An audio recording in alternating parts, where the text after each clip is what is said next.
নেপালের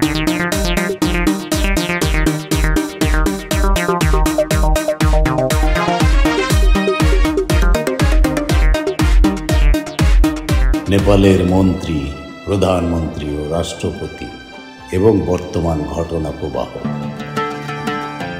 নেপালের রাজনীতি বর্তমানে একটি বড় সংকটময় মোড়ে আছে, যেখানে ক্ষমতার হস্তান্তর, গণ আন্দোলন এবং সামাজিক গণবিচার সব মিলিয়ে এক আপেক্ষিক পরিবর্তনের বাতাবরণ গড়ে উঠেছে।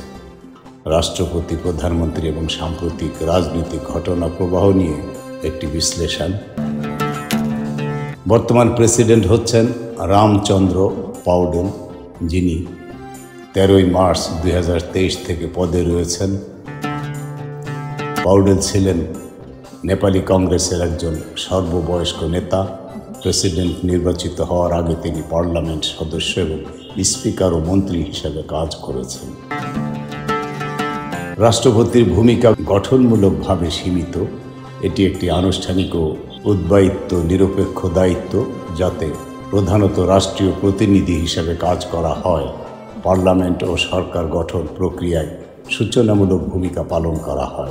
তবে রাজনৈতিক উত্তেজনার সময় প্রেসিডেন্টের শব্দ ব্যবস্থা গুরুত্বপূর্ণ হয়ে ওঠে। প্রধানমন্ত্রী, বর্তমান প্রধানমন্ত্রী হচ্ছেন কেপি শর্মা ওলি, যিনি নেপালের CPM-UML পার্টির নেতৃত্বে চারবার প্রধানমন্ত্রী হয়েছেন। তার বর্তমান সরকার একটি জোট সরকারের ভিত্তিতে গঠিত, যাতে নেপালি কংগ্রেস পার্টি গুরুত্বপূর্ণ অংশীদার। জুলাই 2024 সালে পুষ্পকমল দাহাল প্রচণ্ডা সরকারের ভোট আস্থা ফিরে পাওয়া ব্যর্থতার পর ওলি আবার ক্ষমতায় এসেছিলেন। সাম্প্রতিক ঘটনা প্রবাহ, ZNZ আন্দোলন ও গণতান্ত্রিক উত্তেজনা। 2025 সালের সেপ্টেম্বর মাসে নেপালে একটি বড় যুব নেতৃত্বাধীন আন্দোলন শুরু হয়, যা সামাজিক মিডিয়া নিষেধাজ্ঞা ও সরকারি দুর্নীতি ও স্বজনপ্রীতির বিরুদ্ধে ঘোর আক্রোশ প্রকাশ করেছে। সহিংস সহ প্রতিবাদ ও সরকারি সতর্কতা। আন্দোলন ধীরে ধীরে বিরোধী বিক্ষোভে পরিণত হয়। পুলিশ ও নিরাপত্তা বাহিনী সহ বিক্ষোভকারীদের মধ্যে সংঘর্ষ, মৃত্যুও হয়েছে প্রায় 22 জনের। অর্থমন্ত্রী রমেশ লেখক তার দায়িত্ব থেকে সরে দাঁড়ান নৈতিক দায়িত্ব নিয়ে। প্রধানমন্ত্রীর পদত্যাগ। অব্যাহত বিক্ষোভ এবং জনসংহারের চাপের ফলে প্রধানমন্ত্রী কেপি শর্মা ওলি 2025 সালের সেপ্টেম্বর মাসে পদত্যাগ করেন। অস্থায়ী সরকারের সম্ভাবনা ও নতুন নেতাদের কথা। আন্দোলন সমর্থকরা অস্থায়ী সরকার গঠন এবং নতুন নির্বাচনের দাবি করছে। বিপুল জনসমর্থিত ব্যক্তি হিসেবে সাবেক বিচারপতি সুশীলা কার্কি অস্থায়ী প্রধানমন্ত্রী হওয়ার সম্ভাবনা রয়েছে। এছাড়া বিদ্যুৎ সংক্রান্ত খারাপ অবস্থা দূর করার জন্য পরিচিত কুলমান ঘিসিং নামও উচ্চারণ করা হচ্ছে। এই গঠনমূলক পরিবর্তনগুলি তুলে ধরছে যে জনগণিক তৃণমূলের সীমাবদ্ধ ধরা নেই, বিশেষত যুব সমাজের মধ্যে। তারা সামাজিক মিডিয়া, অর্থনৈতিক সুযোগ ও স্বচ্ছতার চাওয়া নিয়ে রাস্তায় নামছে। রাষ্ট্রপতি এবং প্রধানমন্ত্রী উভয়েরই রুদ্ধশ্বাস রাজনৈতিক ক্ষেত্রের মধ্যে কার্যত সীমাবদ্ধ হয়ে পড়ছে। প্রেসিডেন্ট হিসাবে পাউডেল শান্তি ও সংহতি বজায় রাখতে চান। প্রধানমন্ত্রী হিসাবে উনি গতিশীলভাবে ক্ষমতা ধরে রাখার চেষ্টায় ছিলেন। তবে রাজনৈতিক সংকট শুধু সরকার দলগুলোর মধ্যে দৃঢ়তা ক্ষয়ের নয়, নাগরিক বিশ্বাসের সমস্যা তৈরি করেছে। পার্লামেন্ট ও সরকার কর্তৃক প্রদত্ত দায়িত্ব পালন ও নৈতিকতার প্রতীক্ষায় সাধারণ মানুষ। সম্ভাব্য ভবিষ্যৎ পথ। নতুন নির্বাচনের ডাক হতে পারে যদি সরকার ও আন্দোলনের মধ্যে আলোচনা ব্যর্থ হয়। অস্থায়ী সরকার গঠন করা হতে পারে, যা নির্বাচন ও স্বরাষ্ট্রমূলক রিফর্ম ত্বরান্বিত করবে। সামাজিক মিডিয়া ও বাক স্বাধীনতার অধিক নিয়ন্ত্রণ এবং দুর্নীতি ও স্বজনপ্রীতির বিরুদ্ধে কার্যকর ও স্বচ্ছ তদন্ত এবং বিচার ব্যবস্থা গড়ে তোলা যেতে পারে। উপসংহার। নেপালের গঠনমূলক রাজনীতিতে এখন একটি যুগান্তর মুহূর্ত, যেখানে জনসাধারণের অভ্যুত্থান, ক্ষমতার পরিবর্তন এবং ন্যায় ও জবাবদিহি চাওয়া স্পষ্ট। রাষ্ট্রপতি ও প্রধানমন্ত্রী হিসেবে যারা দায়িত্ব পালন করছেন তাদের সিদ্ধান্ত ও নেতৃত্ব আগামী দিনগুলোর জন্য নির্ধারণ করবে নেপালের রাজনৈতিক ও সাংবিধানিক ভবিষ্যৎ। সাম্প্রতিক নেপালের রাজনীতি। নেপালের প্রধানমন্ত্রী ওলি সর্বশেষ অবস্থান, পদত্যাগ, হেলিকপ্টারে দেশত্যাগ ইত্যাদি প্রসঙ্গ।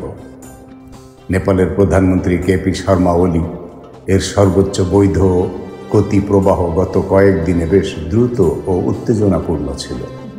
প্রধানমন্ত্রী ওলির পদত্যাগ ও দেশে হেলিকপ্টার দ্বারা দেশ ত্যাগের বিবরণগুলোর বিশ্লেষণ এবং কোনটা ঠিক এবং কোনটা এখনও অনিশ্চিত সে সম্পর্কে কিছু বলবো। আসলে কি ঘটেছে? বিক্ষোভ ও জনহর্ষ।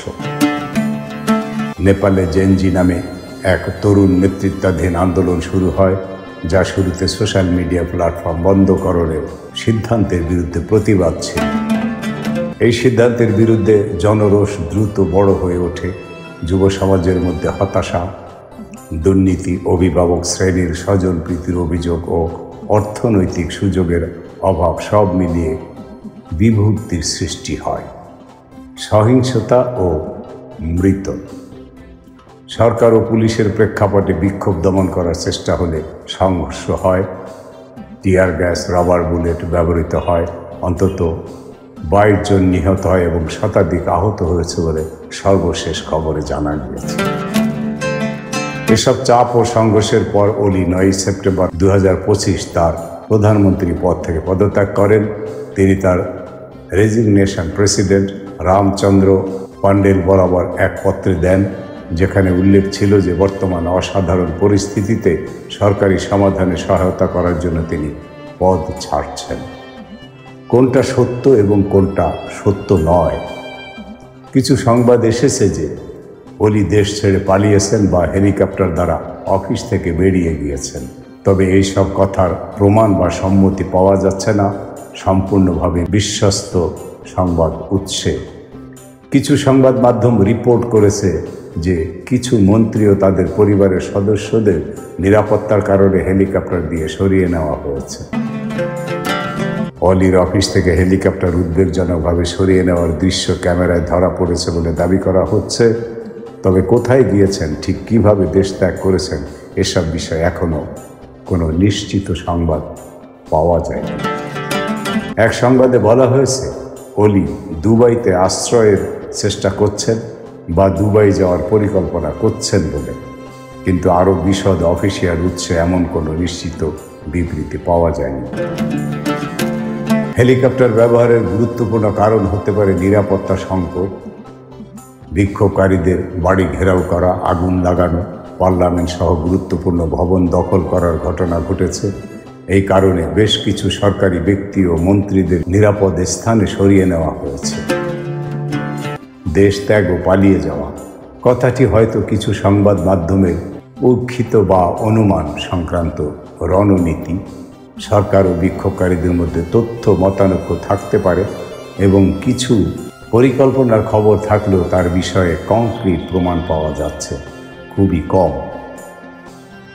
ওলি এখন আসলে কি করছেন, কোথায় আছেন, সেটি নিশ্চিতভাবে বলা যাচ্ছে না। পদত্যাগ করেছেন এটা স্পষ্ট ও স্বীকৃত, তবে দেশ ত্যাগ বা বিদেশে চলে গিয়েছেন এই তথ্য এখনও প্রমাণিত নয়। সরকার এখন মাঝে মধ্যে সামরিক শাসন, অস্থায়ী প্রধানমন্ত্রী নিয়োগের প্রস্তুতি নিচ্ছে এবং আন্দোলনকারীরা ও রাজনৈতিক দলগুলোর সঙ্গে আলোচনা চলছে। সংক্ষেপে বলা যায়, কেপি শর্মা ওলি ও তার সরকার এখন আর ক্ষমতায় নেই। তিনি পদত্যাগ করেছেন ব্যাপক জনবিরোধ ও সংহতির পর। হেলিকপ্টারে দেশ ত্যাগ বা অবিলম্বে বিদেশে চলে গিয়েছেন, তিনি কি করেছেন তা এখনও নিশ্চিত নয়। এই ধরনের সংবাদ আসতে পারে আলোচনা ও অনুমান থেকে, কিন্তু প্রচলিত সংবাদ উৎসে এখনও কোনো নিশ্চিত রিপোর্ট পাওয়া যাচ্ছে না। কোনটি নিশ্চিত, কোনটি আপাতত অর্ধেক নিশ্চিত, সেটি নিশ্চিতভাবে কোনো মিডিয়াই বলতে পারেনি। নেপালের সাবেক প্রধানমন্ত্রী খড়গ প্রসাদ শর্মা ওলি, সাধারণত কেপি শর্মা ওলি নামে পরিচিত, নেপালের সমকালীন রাজনীতিতে এক গুরুত্বপূর্ণ চরিত্র। কেপি শর্মা ওলির পরিচয় ও জীবনধারা 4টি ভাগে তুলে ধরা হলো। প্রাথমিক জীবন। জন্ম 22 ফেব্রুয়ারি 1952 সাল তেরহাথুম জেলা, পূর্ব নেপালে। তিনি অল্প বয়সেই পিতাকে হারান এবং গ্রামীণ পরিবেশে বেড়ে ওঠেন। শৈশবের দারিদ্র্য ও সামাজিক বৈষম্য তার রাজনৈতিক চেতনার ভিত্তি তৈরি করে। কৈশোরে তার পরিবার জাপা জেলায় স্থানান্তরিত হয়, যেখান থেকে পরবর্তী সময়ে তার রাজনৈতিক কর্মকাণ্ডের সূচনা ঘটে। শিক্ষা। আনুষ্ঠানিক শিক্ষা জীবন খুব শীঘ্র হয়নি। তিনি স্কুল স্তরের পড়াশোনা সম্পন্ন করেন, তবে কলেজ বা উচ্চশিক্ষায় দীর্ঘকালীন অধ্যয়ন করেননি। মূলত আত্মশিক্ষা, রাজনৈতিক কর্মসূচি এবং আন্দোলনের অভিজ্ঞতার মাধ্যমে তিনি সমাজ ও রাষ্ট্রনীতি সম্পর্কে জ্ঞান অর্জন করেন।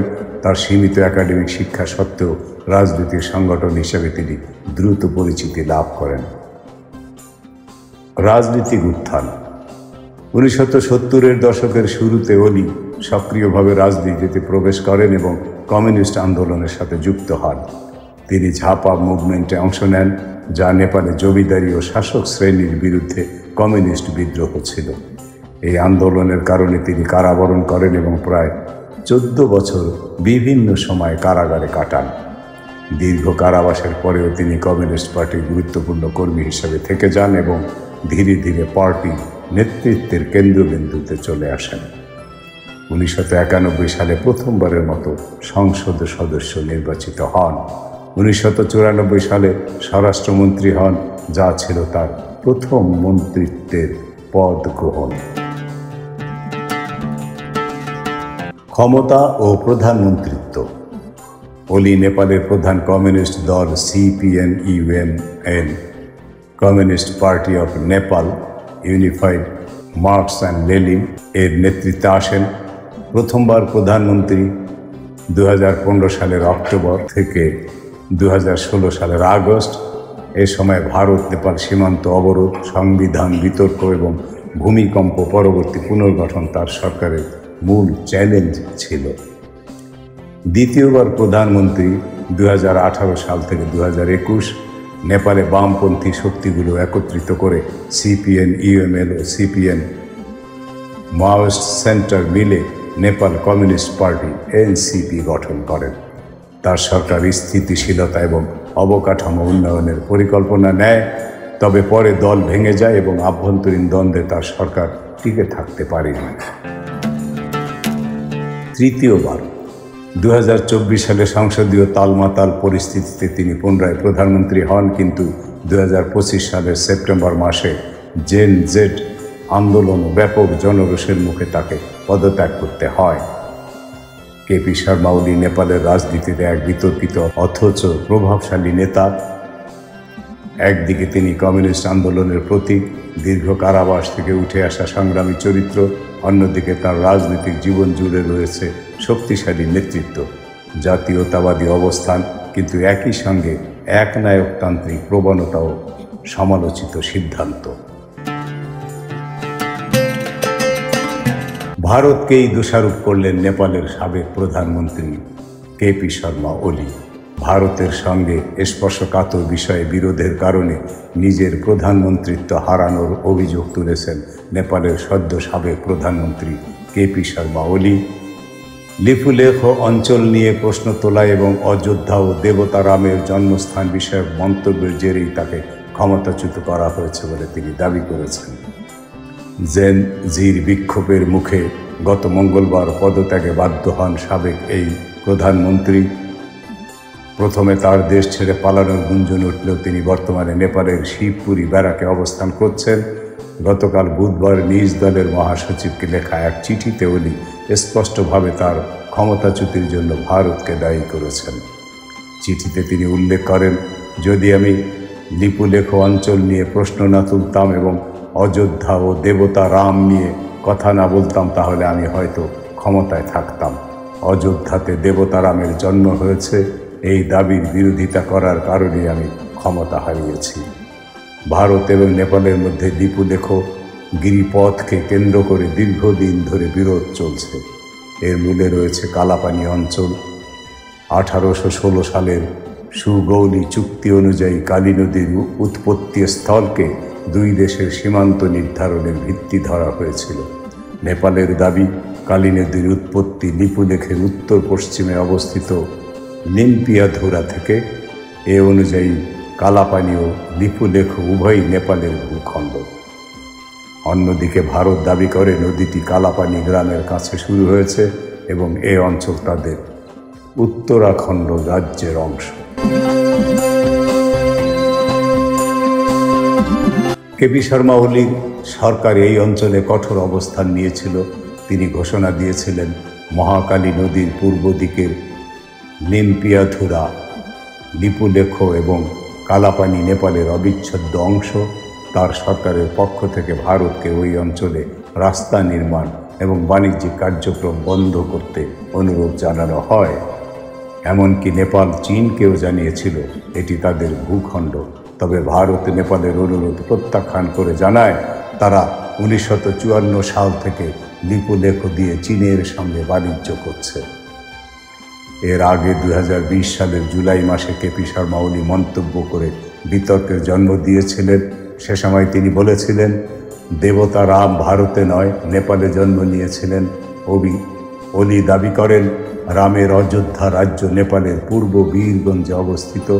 ভারত আরেকটি ভুয়া অযোধ্যা তৈরি করেছে।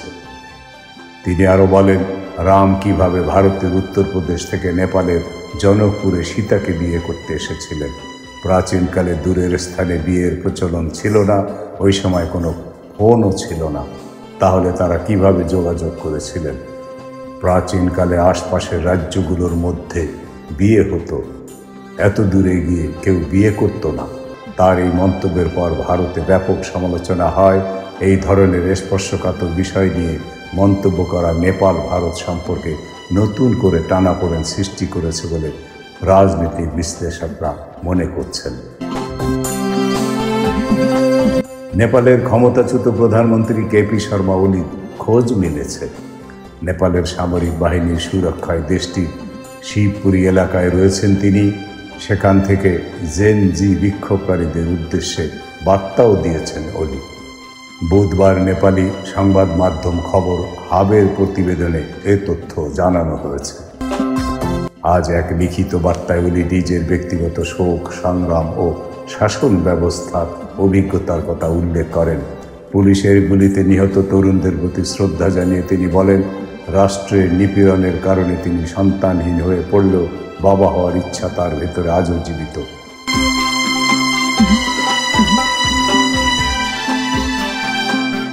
1994 সালে স্বরাষ্ট্রমন্ত্রী থাকার অভিজ্ঞতা স্মরণ করে ওলি বলেন, তার আমলে কোনো গুলি ছোড়া হয়নি। তরুণদের ব্যবহার করে বর্তমান বিক্ষোভকে ধ্বংসাত্মক কর্মকাণ্ডে পরিণত করা হচ্ছে। এ সময় শান্তির পক্ষে নিজের আজীবন অবস্থান পুনর্ব্যক্ত করেন তিনি। ওলি বলেন, গুরুত্বপূর্ণ সরকারি দপ্তরে অগ্নিসংযোগ ও ধ্বংসযজ্ঞ হঠাৎ করে যায়নি। তোমাদের নিষ্পাপ মুখগুলোকে ভ্রান্ত রাজনৈতিক স্বার্থে ব্যবহার করার চেষ্টা চলছে।